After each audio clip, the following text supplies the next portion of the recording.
SSC পরীক্ষা 2025-এর কলেজের অর্থাৎ একাদশ শ্রেণীতে ভর্তির আবেদন শুরু হচ্ছে 30 জুলাই থেকে। তবে বিশেষ কিছু বিষয় রয়েছে যে ভুলগুলো করলে এসএসসি পরীক্ষা 2025-এর যে শিক্ষার্থীরা রয়েছে তারা একাদশ শ্রেণীতে ভর্তি হতে পারবেন না। তোমাদের জন্য এই বিষয়গুলো জেনে রাখা খুবই গুরুত্বপূর্ণ, কেননা কোনো কারণবশত এই ভুলের একটি ভুল যদি তুমি করে ফেলো তাহলে তুমি কলেজে ভর্তি হতে পারবে না। কেননা তোমাদের মতামতের মধ্যে বর্তমান যে বিষয় বা বর্তমান যে সিস্টেম রয়েছে সেই সিস্টেমের মধ্যে বিশাল বড় তফাৎ রয়েছে, তাই প্রত্যেকটা শিক্ষার্থীকে এই বিষয়টা ভালোভাবে জেনে নেওয়া উচিত। তো চলো আমরা সেই বিষয়টা একটু জেনে নিব নিচে। তো এই বিস্তারিত সকল কিছু বলছে 2025 থেকে 2026 শিক্ষাবর্ষে একাদশ শ্রেণীর অনলাইন আবেদন প্রক্রিয়া শুরু হবে 30 জুলাই। এই কার্যক্রম চলবে 11 আগস্ট পর্যন্ত। এছাড়াও মূল ভর্তি কার্যক্রম হবে 7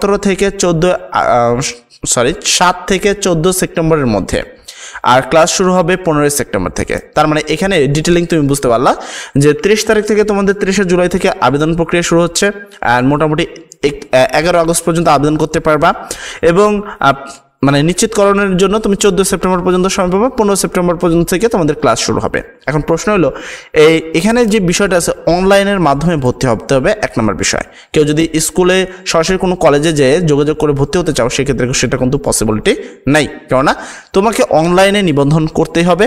1 নম্বর ভুল, যদি এই ভুলটা তুমি করে ফেলো তাহলে তুমি কখনোই আর ভর্তি হতে পারবে না। আরও বেশ কিছু 4টা ভুল আমি নিয়ে কথা বলবো।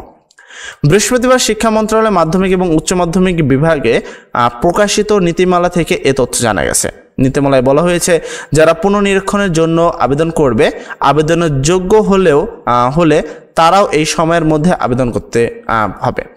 অনলাইনে আবেদনগুলো শিক্ষার্থীর পছন্দক্রম অনুযায়ী অটো মাইগ্রেশন প্রযোজ্য।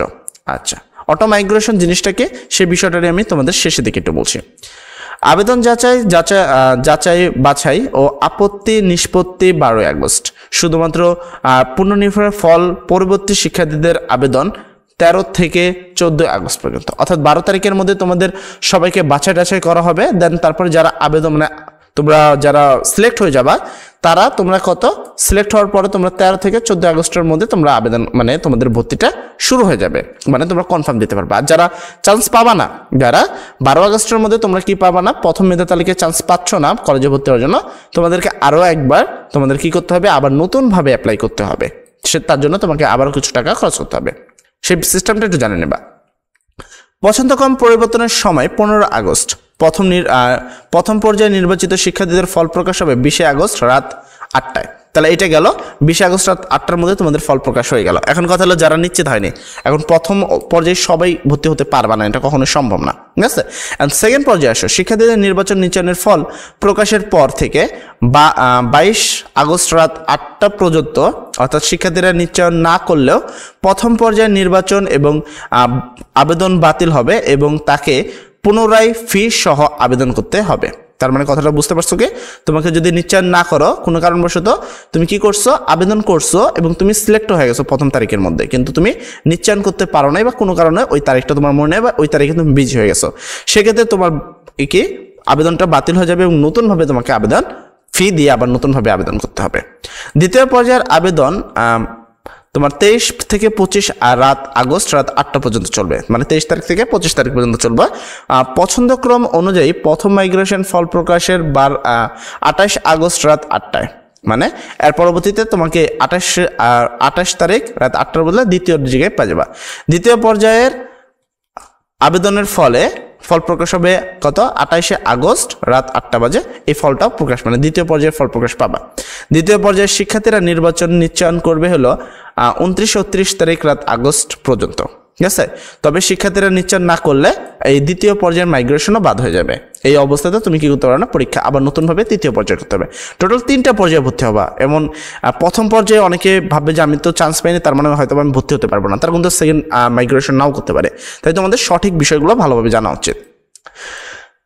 তৃতীয় পর্যায়ের আবেদন গ্রহণ হবে 31 আগস্ট থেকে 1 সেপ্টেম্বর রাত 8টা পর্যন্ত। দেন তুমি আসো, পছন্দক্রম অনুযায়ী তৃতীয় মাইগ্রেশন 3 সেপ্টেম্বর রাত 8টা পর্যন্ত হবে। তৃতীয় মাইগ্রেশনের ফল প্রকাশ হবে 3 সেপ্টেম্বর রাত 8টায়।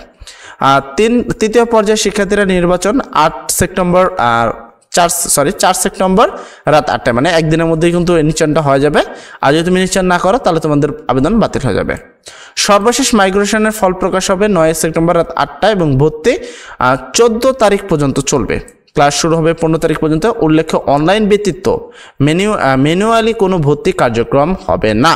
এটা ক্লিয়ার কথা যে অনলাইন ব্যতীত তুমি কখনোই কি করতে পারবে না, আবেদন মানে তুমি কলেজে ভর্তি হতে পারবে না। তাই তোমাদেরকে একটু সতর্ক করা উচিত যে অনলাইন ব্যতীত কেউ কিন্তু আবেদন করতে পারবে না। তাই এই বিষয়টা নিয়ে একটু ভালোভাবে, আর প্রথম পর্যায়ে যদি সিলেকশন না হও তাতেও কিন্তু ভয় পাওয়ার কিছু নাই, ঠিক আছে।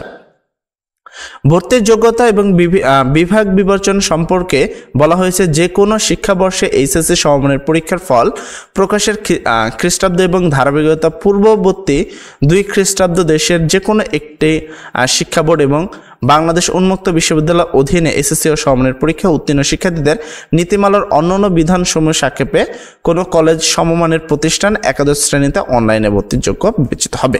অর্থাৎ সহজ কথায় তুমি খুব অনায়াসে ভর্তি হতে পারবে, এটা নিয়ে কোনো টেনশন হওয়ার কিছু নাই। বাট বিষয়গুলো মনে রাখতে হবে, মাইগ্রেশনগুলো খেয়াল রাখতে হবে, তারিখগুলো মনে রাখতে হবে এবং আবেদন করার পরে সেই তারিখগুলো অনুসারে তোমাকে নিশ্চিতকরণ করতে হবে যদি তুমি চান্স পেয়ে থাকো, ঠিক আছে। অথবা প্রথম 2 পর্যায়ে চান্স না পেলেও টেনশন নেওয়ার কিছু নেই, সেকেন্ড পর্যায়ে থার্ড পর্যায়েও কিন্তু চান্স দেওয়ার রয়েছে। তবে প্রথম পর্যায়ে চান্স না পেলে দ্বিতীয় পর্যায়ে কলেজ বাসের ক্ষেত্রে একটু সততা অবলম্বন করবা, একটু তোমার কি সতর্কতা অবলম্বন করবা যেন পরবর্তী কলেজগুলো একটু নিম্নমানের হয়ে থাকে। প্রত্যেকবার যদি উচ্চমানের কলেজ দিয়ে থাকো সেক্ষেত্রে কিন্তু চান্স পাওয়ার গ্যারান্টিটা কম। আর যদি ভুলবশত কোনো ভুল করো তাহলে কিন্তু পুরো বছরটাই নষ্ট হয়ে যাবে তোমার। সবাই ভালো থাকবা, সবার জন্য দোয়া করি। আসসালামু আলাইকুম।